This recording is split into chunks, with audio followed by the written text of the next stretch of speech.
الہی تیری خاطر ہو۔ قال الامام البخاری رحمہ اللہ باب من لم يدع قول الزور والعمل به في الصوم. قال رحمه الله حدثنا آدم بن إياس قال حدثنا ابن أبي ذئب قال حدثنا سعيد المقبوري عن أبي هريرة رضي الله عنه قال قال رسول الله صلى الله عليه وسلم من لم يدع قول الزور والعمل به فليس لله حاجة في أن يدع طعامه وشرابه. امام بخاری رحمہ اللہ نے یہاں حدیث پیش باب قائم کیا ہے، جو شخص جھوٹی بات کہنا نہیں چھوڑتا ہے اور جھوٹ پر عمل کو نہیں چھوڑتا ہے روزے کی حالت میں، تو اس کا انجام کیا ہوگا؟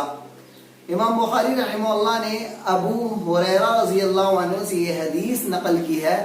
اللہ کے رسول صلی اللہ علیہ وسلم فرماتے ہیں من لم يدع قول الزور والعمل به،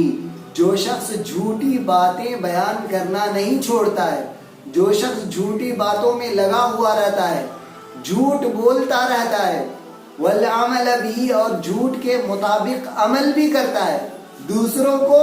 جھوٹی باتوں پر ابھارتا ہے، جھوٹا مذاق کرتا ہے، جھوٹی باتیں بیان کرتا ہے، تہمت لگاتا ہے، دوسروں کی باتوں کو سن کر نقل کرتا ہے، کسی کی عزت و آبرو پہ حملہ ہونے والے جملے کو استعمال کرتا ہے اور نقل کر دیتا ہے۔ انسان روزے سے ہے، روزے کی حالت میں اسے اپنے روزے کا احترام کرنا چاہیے، روزے کی حالت میں جھوٹ نہیں بولنا چاہیے، کسی کی غیبت نہیں کرنی چاہیے، اپنی زبان کی حفاظت کرنی چاہیے۔ لیکن ایک شخص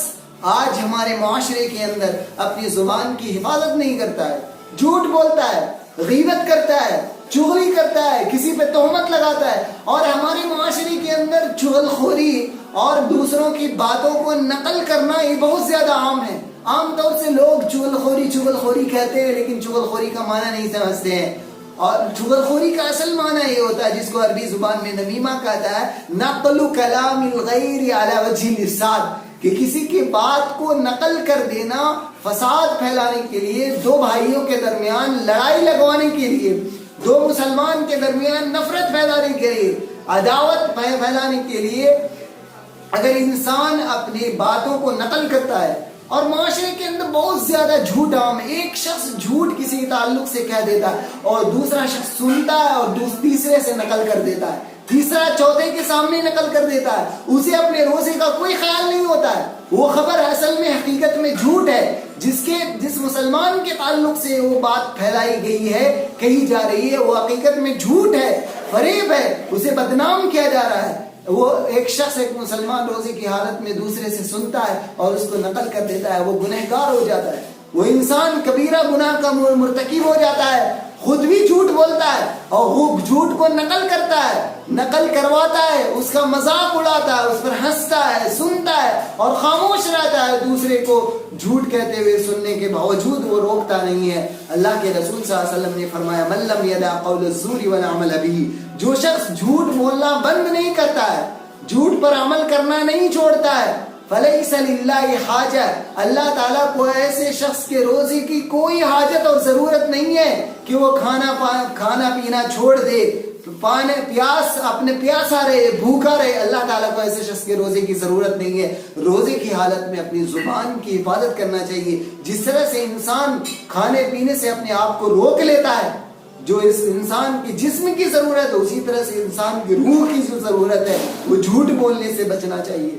چغل خوری سے بچنا چاہیے، غیبت سے بچنا چاہیے، اپنے افکار کو، اپنے خیالات کو مثبت بنانا چاہیے، کسی کے بارے میں سوء ظن اور بدظنی نہیں رکھنا چاہیے، کسی کے تعلق سے تہمت نہیں لگانا چاہیے۔ یہ تمام چیزیں جو انسان اپنے دماغ سے اور اپنی زبان سے کہتا ہے اور کرتا ہے، اس سے انسان کو رکنا چاہیے۔ یہی انسان کو اس کا روزہ حکم دیتا ہے اور اس کا روزہ اس سے مطالبہ کرتا ہے، ورنہ روزہ رکھنا تو بہت آسان کام ہے۔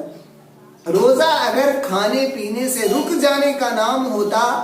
تو یہ بہت آسان کام ہے، کوئی بھی اس کو کر سکتا ہے۔ روزہ ایک مشکل ترین عبادت ہے اس معنی میں کہ انسان کو اپنے آپ کو حرام کاموں سے روکنا پڑتا ہے، انسان کو اپنی تمام مصروفیات کو چھوڑ کر روزے کی حالت میں نماز کے لیے جانا ہوتا ہے۔ انسان کو حرام باتوں سے، حرام گفتگو سے، حرام مجلسوں سے بچنا ہوتا ہے۔ اگر انسان اپنے روزے کی حالت میں حرام کاموں سے، حرام باتوں سے، حرام مجلسوں سے، حرام کاری کرنے والے دوستوں کے ساتھ اگر دوستوں سے انسان اپنے آپ کو روک لیتا ہے اور بچ جاتا ہے تو اس کا روزہ مبارک ہے، اس کا روزہ مبارک ہو، اور یہ وہ شخص بہت ہی مبارک اور خوش قسمت شخص ہے۔ اسی لیے امام بخاری رحمہ اللہ نے روزے کی فضیلت میں اس سے پہلے جو حدیث قائم کیا، آپ ذرا سنیں اس کے الفاظ کیا۔ ابو ہریرہ رضی اللہ عنہ اس کے بھی راوی ہے، کہتے ہیں اللہ کے رسول صلی اللہ علیہ وسلم نے فرمایا من صام رمضان ایمانا واحتسابا غفر له ما تقدم من ذنبه، کہ جو شخص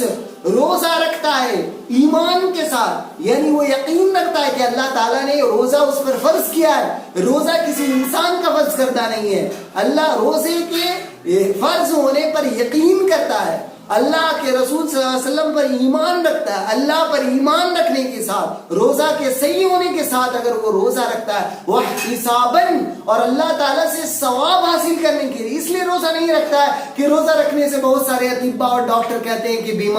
بیماری دور ہو جاتی ہے، انسان بہت ساری بیماری سے بچ جاتا ہے، بہت ساری بیماری سے اس کو حفاظت ملتی ہے روزہ رکھنے سے۔ اگر یہ سوچ کر انسان روزہ رکھتا ہے تو اس کا کوئی ثواب نہیں ہے۔ انسان کو یہ سوچ کر روزہ رکھنا چاہیے کہ اللہ تعالیٰ اسے ثواب دینے والا ہے، اللہ اگر وہ روزہ نہیں رکھے گا تو اللہ تعالیٰ اسے مواخذہ کرنے والا ہے، تو اس کا صلہ کیا ہے؟ غفر له ما تقدم من ذنبه، اللہ تعالیٰ اس کے پچھلے گناہوں کو معاف فرما دیتا ہے، یعنی اس کے صغیرہ گناہوں کو۔ اور کبیرہ گناہ کیسے معاف ہو جائیں گے؟ کبیرہ گناہ انسان توبہ کر لیتا ہے تو معاف ہو جائیں گے۔ اللہ رب العالمین سے دعا ہے کہ اللہ رب العالمین ہمیں روزے کی حالت میں تمام برے کاموں سے جس سے انسان کے روزے میں خلل پیدا ہوتا ہے اسے بچنے کی توفیق عطا فرما، اور ہمارے روزوں کو قبول فرما لے۔ وآخر دعوانا الحمد للہ رب العالمین، وصلی اللہ علیہ وسلم۔